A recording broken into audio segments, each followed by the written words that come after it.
Today I'm going to show you how I sharpen one of these twist drills.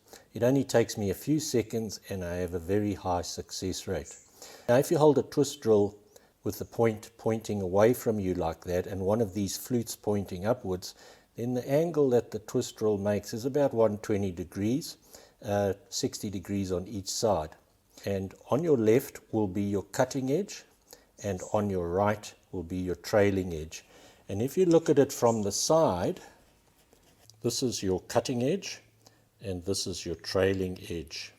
The cutting edge needs to be higher than your trailing edge by about 10 degrees, 7 to 10 degrees.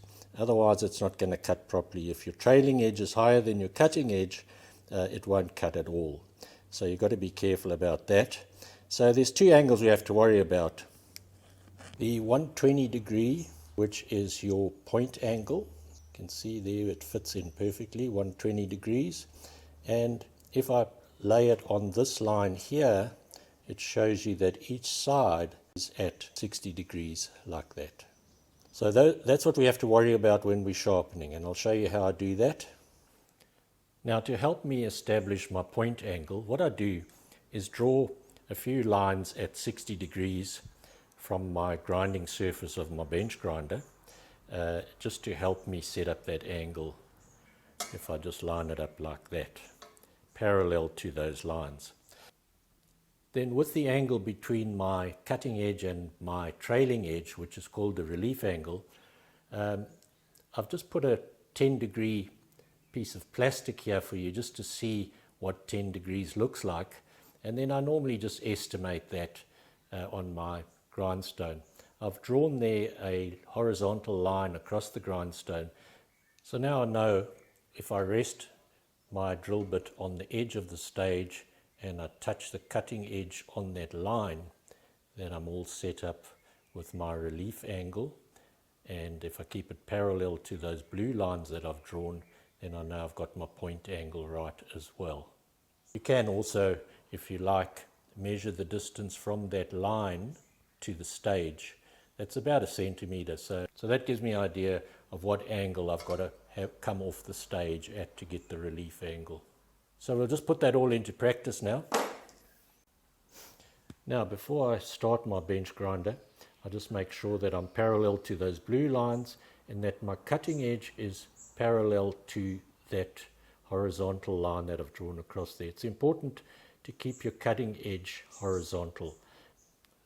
So if I start the bench grinder now, this is a narrow bore drill, so all we have to do is just touch it on there until that cutting edge is cleaned up. It mustn't be rounded or have any chips in it.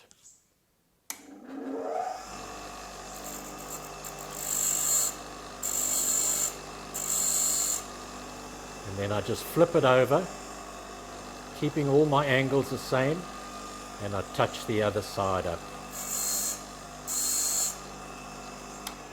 And then when I'm finished, I have to check that both sides are the same and that my point is in the middle.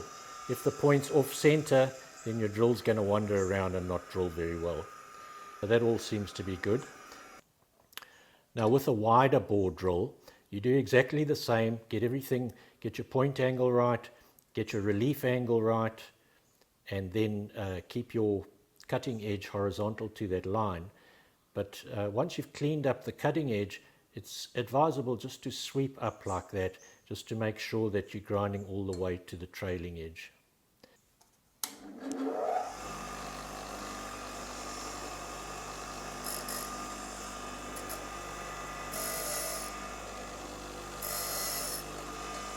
Flip it over.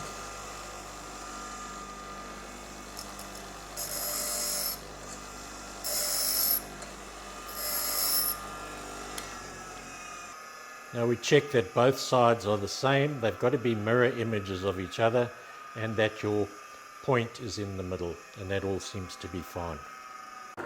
Now if you found this useful, please like and share this video and subscribe to this channel if you haven't already done so. And if you have any comments or questions, we'd love to hear from you. Just scroll right down to the bottom and you'll see the comments section there.